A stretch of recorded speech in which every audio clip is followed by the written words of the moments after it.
Hello everyone, my name is Elibaran, and this is what you're seeing is the last four article that I wrote and published in my weekly newsletter, which we call Inner Pace.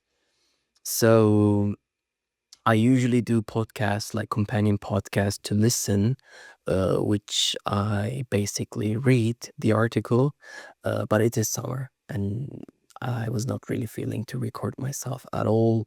I feel not that productive at all in summer. I don't like summer. So yeah, here I am. It's just full article I didn't really read and published in my podcast. So I'm just gonna read it, the four of them all together, and think I'm gonna make a couple comments in general. So also I don't usually do it with a video. I just did one time. It went actually quite cool for me. I like it. But I usually don't. So I don't know how it's gonna go. Yeah. So we can start with the first one, which is the shortest in the team. I talk about myself for sure, and yeah, I'm the shortest. It might come as a surprise that I once had something close to a professional volleyball background. I'm large and in charge, chunky yet funky. It's a Latrice reference, and I love her. And somehow still a petite guy. I 171 centimeter on a good day, sometimes 169, but let's not talk about those times. So, how did I get into volleyball? I wasn't much different when I was a little boy. I was the cute one, maybe a bit soft, a little fragile, not super calm, but not exactly energetic either. My energy always matched the people I was with. Are we running and laughing pointlessly? All right, let me try to. Are we playing chess? Okay, I'll sit quietly over here, peeing in the same toilet for no reason. Let's see how green it turns. Football, sure. Basketball, well, all the cool guys play. It's right. Playing the piano, yeah, why not? My best friend Sevran, my dear mother, and my aunt all accuse me of being a bit too fickle. I usually just say yes to them without much resistance. There is no need to add another brick to the wall I already have to defend myself. But no, I don't think I'm fickle. I think I'm someone who simply likes trying what other people enjoy and trying again to figure out if I enjoy it too. It comes from two aspects: trying to fit into the room and trying to understand myself. I first started playing volleyball when I was around 10 or 11. At my primary school, there were plenty of volleyball players. I don't know why. In fact, one of them now plays for the national team. I actually saw her on the telly the other day competing in the Volleyball Nations League on one of the biggest tournaments in the sport in volleyball. It was such a joyful and surreal moment seeing a familiar face from 15 years ago appear on screen. I remembered how terribly we used to play during our school breaks. So, yes, that's how it began. I started playing simply as a way to socialize, a reason to enjoy those short bursts of freedom between lessons, and I did enjoy it immensely. A couple of years later, in secondary school, I decided to try my luck with the school team. I didn't have any expectations, just a flicker of a hope. I still remember my very first pike. No one had ever taught me, not a single soul. I'd simply watched and how others did it. I read wrong, sorry. I simply watched how others did it. And yeah, how they stepped, jumped, spiked, and then I gave it a go. And it wasn't too bad actually. To this day, I can still hear the bravo that came from my PE teacher in that moment. Not long after I was chosen for the school team, being recognized in something I loved gave me the strength not to give up. That was 12 years ago. And I'm still playing volleyball in another country, in another language, with different groups several days a week. No, I'm not fickle. Sorry, mom, but I'm really not. When I moved to Istanbul to study at uni, I started looking for team to play volleyball with. I had no ambition to become professional or join better teams or anything like that.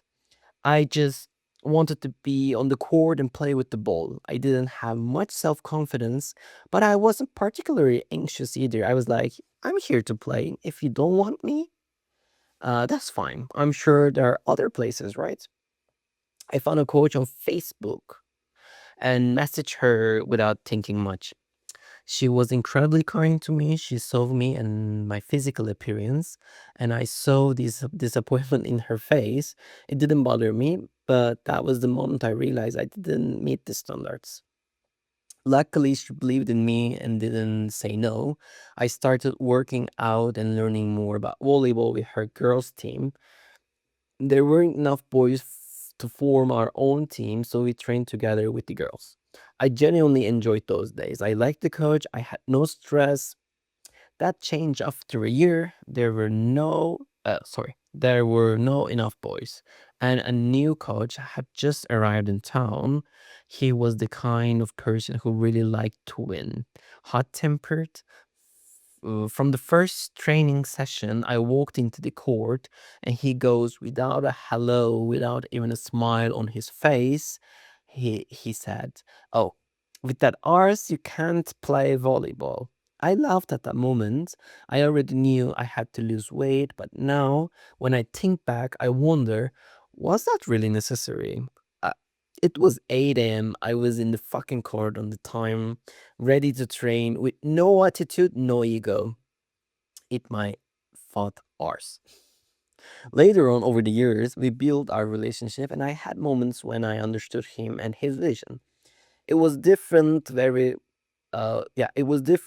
different from mine, but it taught me new aspects, different experiences. I played in that team for nearly 3 more years.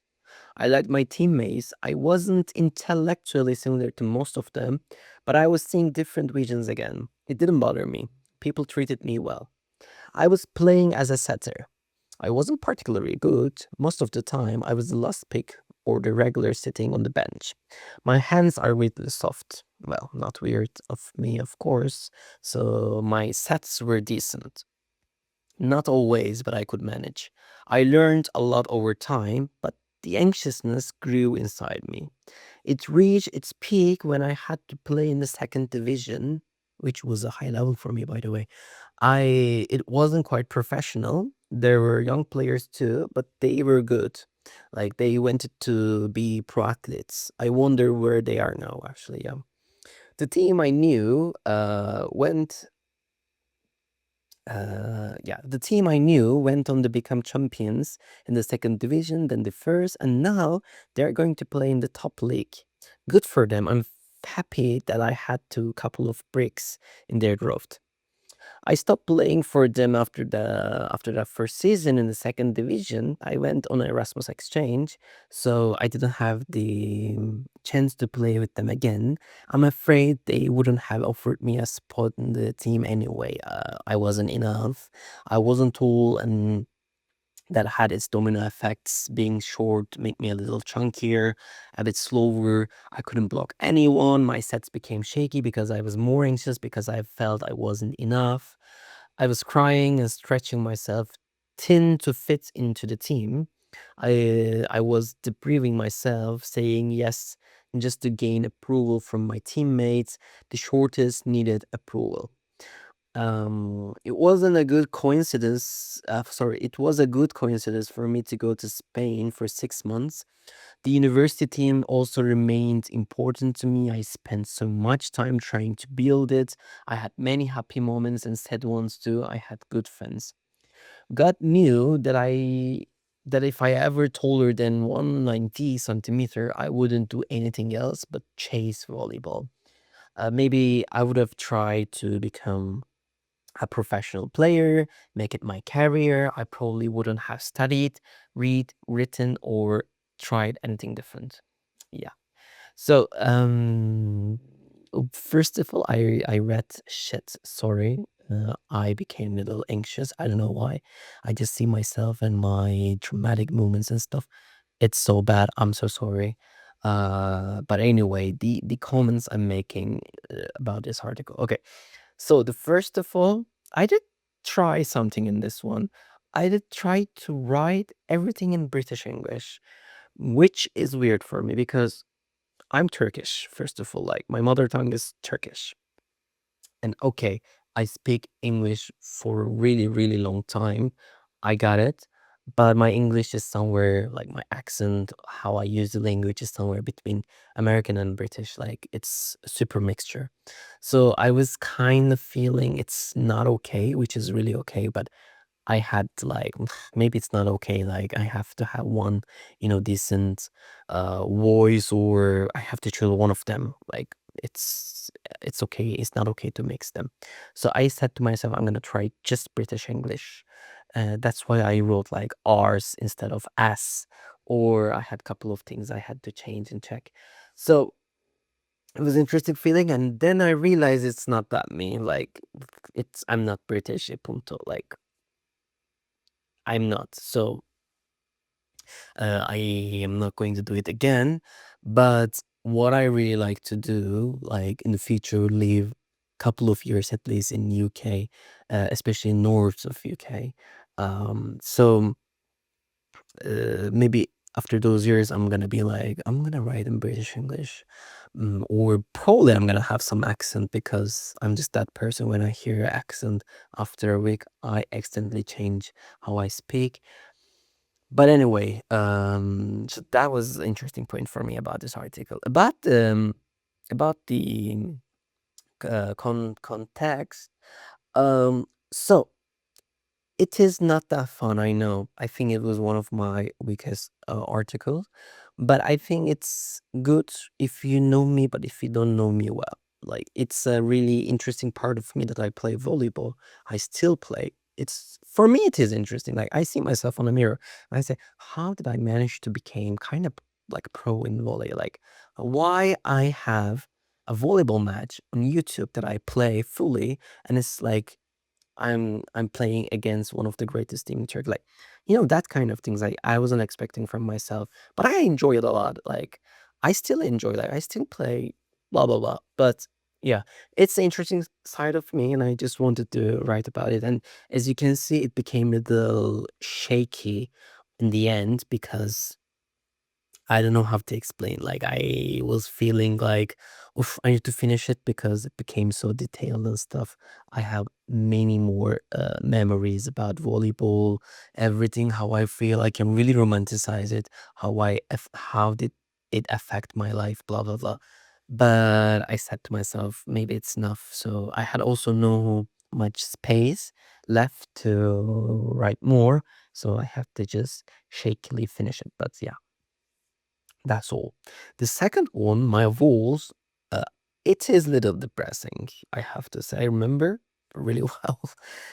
Well, it's a picture that I just draw myself in a pool. And actually, I took this picture. I think one of my friend did it like 8 years ago when I was 18 years old. So interesting, no?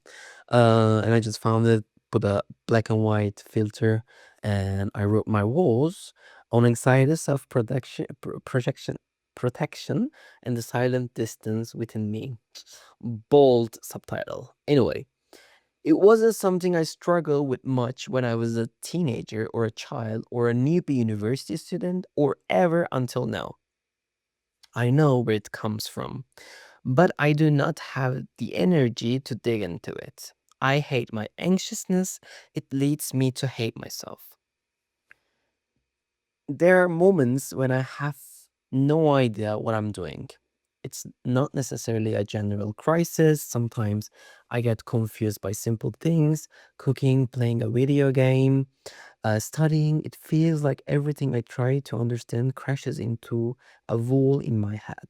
I receive it all in the wrong order or the wrong shape. I simply do not understand, and and even if I read or hear the explanations a second time, I still won't. That wall is thick and solid. It's ready for more. I built that wall alongside many others. Even though I wasn't always the best or the brightest, I liked my silver medals. In fact, I preferred silver over gold. I was secretly worshipping my persona, my knowledge, my vibe. If I didn't understand something, then I simply didn't and wouldn't. New or different things from the outside were never enough. There were times when I climbed to the top of the wall and observed what was trying to pass through or what was crashing in. I observed, perhaps not for long enough, then turned back and applied what I understood in my own way. If I didn't do that, it felt wrong, incomplete. Over the years, things from the outside tried to break down my walls or leap over them. My walls didn't weaken. They grew thicker and thicker, taller and taller. Now they are so tall, so impossible, so unnecessary. It is terrifying to climb them and see what lies beyond. Even turning back to the face, the inside is hard now.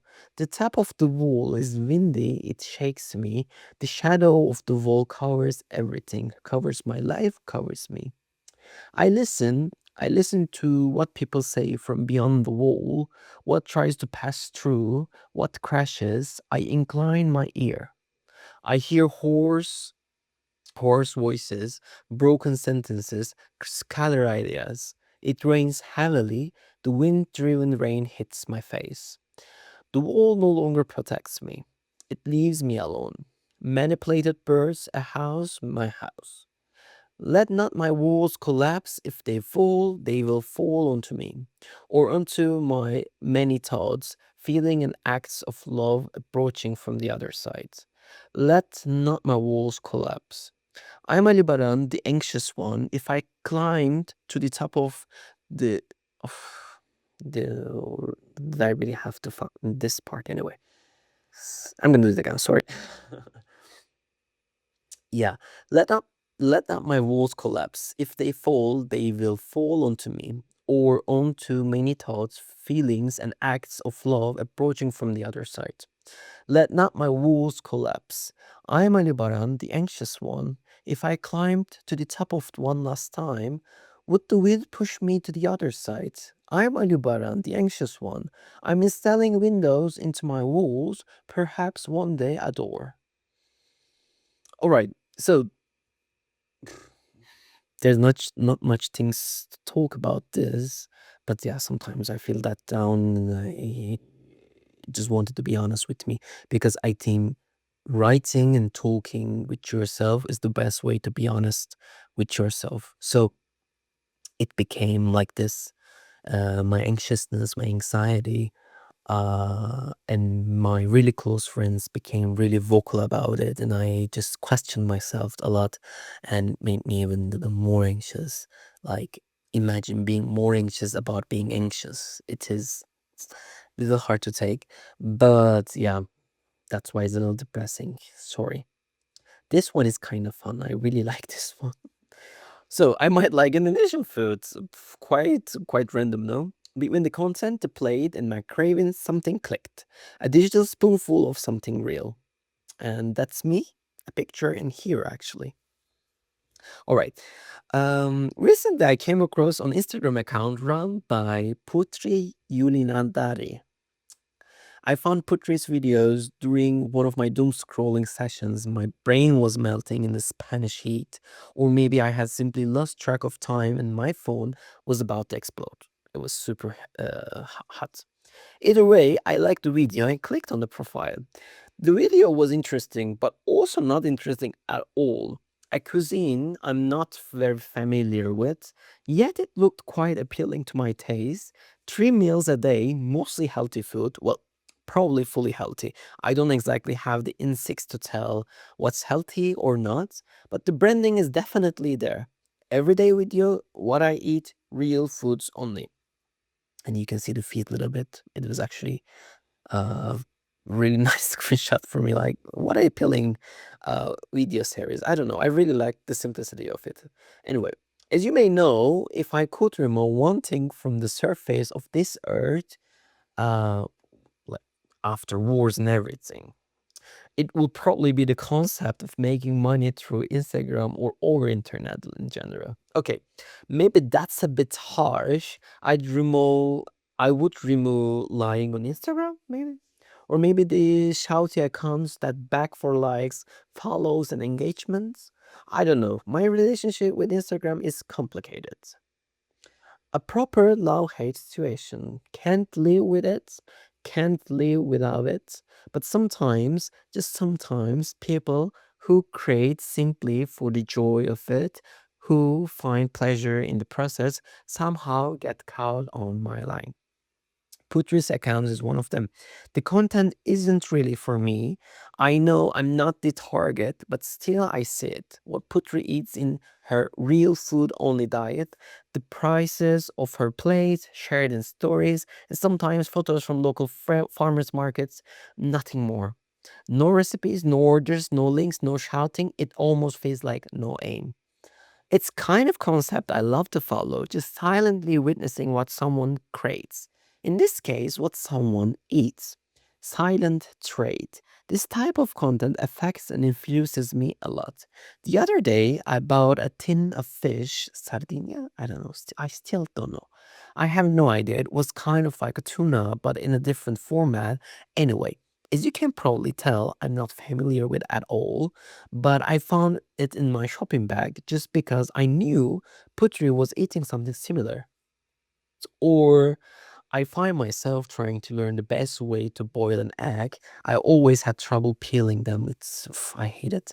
Such a soul drainer. Okay, a bit dramatic. It's just an egg boiler. But anyway, I hate to peel when they're so, like, not crispy. Like, it became like 1,000 pieces. I don't know. I don't like that. But since Putris includes them often in her meals, I caught myself watching tutorials on how to boil eggs for easy peeling. And if you're curious, you boil the water with a lot of salt. Once it's boiling, a slice of lemon and lowered heat. Okay, lemon is a bit extra, but I think it helps. Then make a small hole in the bottom of the egg with a needle and gently place in the water 8 to 10 minutes. You'll have the perfect egg. But it also depends the quality of your egg as well. But anyway, so what's my point is rambling about this. It made me realize do whatever, but really whatever you want to do. Share it if you like. If it's something you're genuinely passionate about, that's good. It will be successful. People feel find you. Ads are unnecessary. Consistency is the key. Okay, the last part is became a little cliche, but yeah, I really like that kind of Instagram pages. Like, um, I'm doing the creation of content from myself kind of pages. I really like it. I'm trying to be like that as well, but I'm not a content creator. But if I would build something like this. I'm kind of like this on Substack. Like, I do my Substack, I do my newsletter because it helps me a lot, and the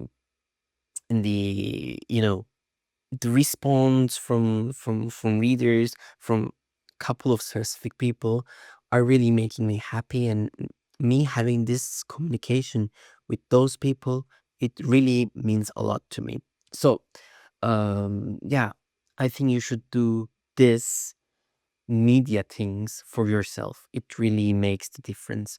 When you do it for the engagement, for the money, it's not worth it, I think so.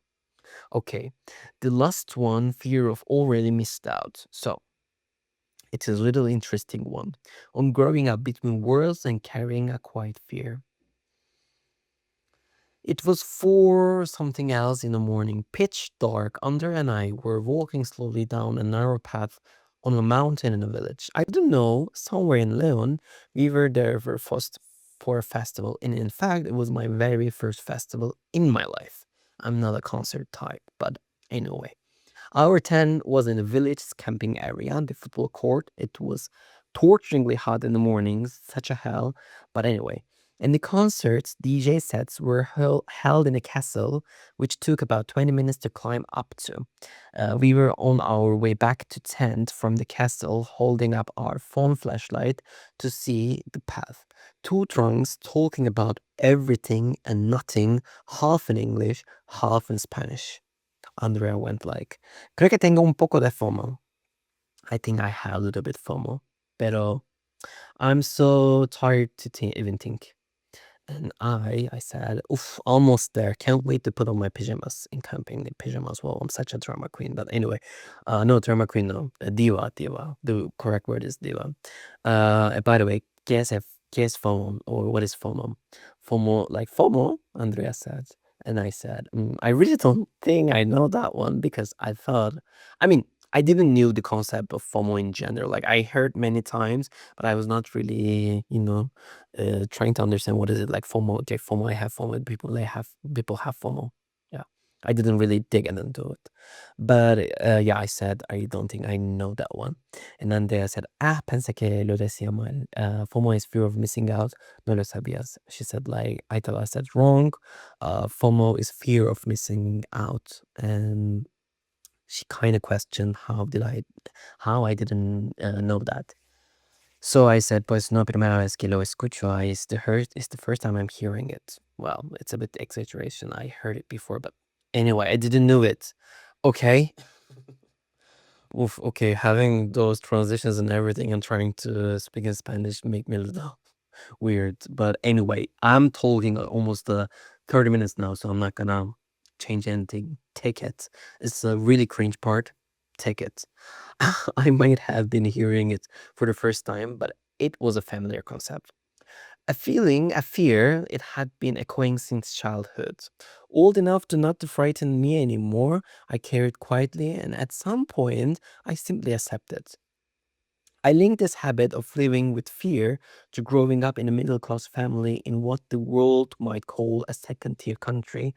I consumed all the content made for the first tier countries and constantly found myself comparing everything: myself, the country I live in, my school, my friends, the people around me, my language. Everything, a constant inner battle.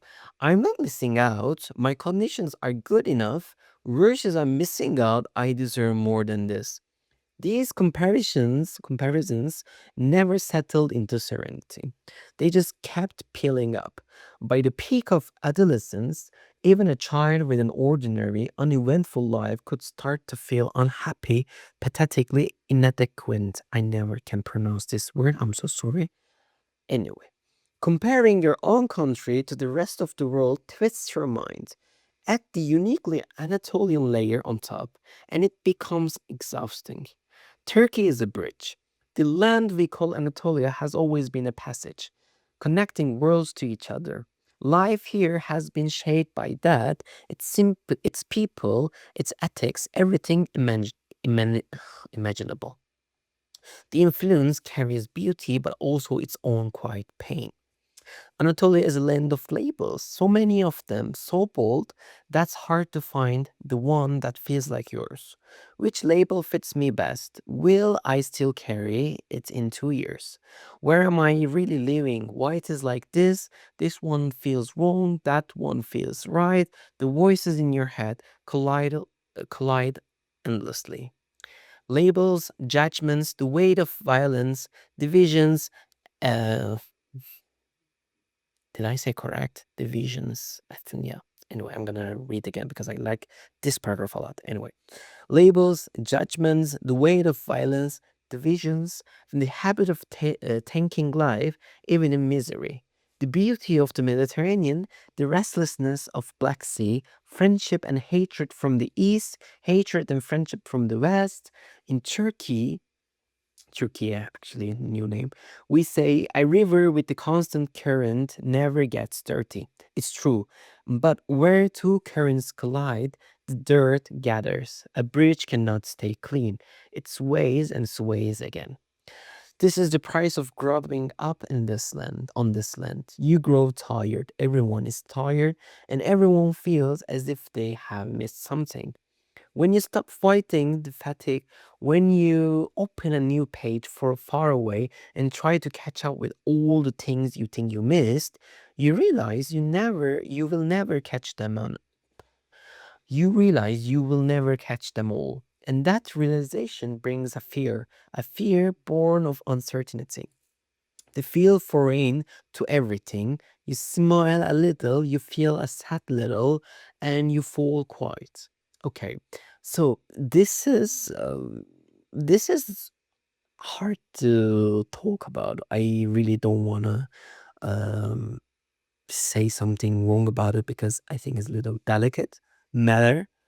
And I think I am quite in a lucky place to have comments and cry about it in general. But it's just a feeling. I know my privileges and I'm really gladful for them.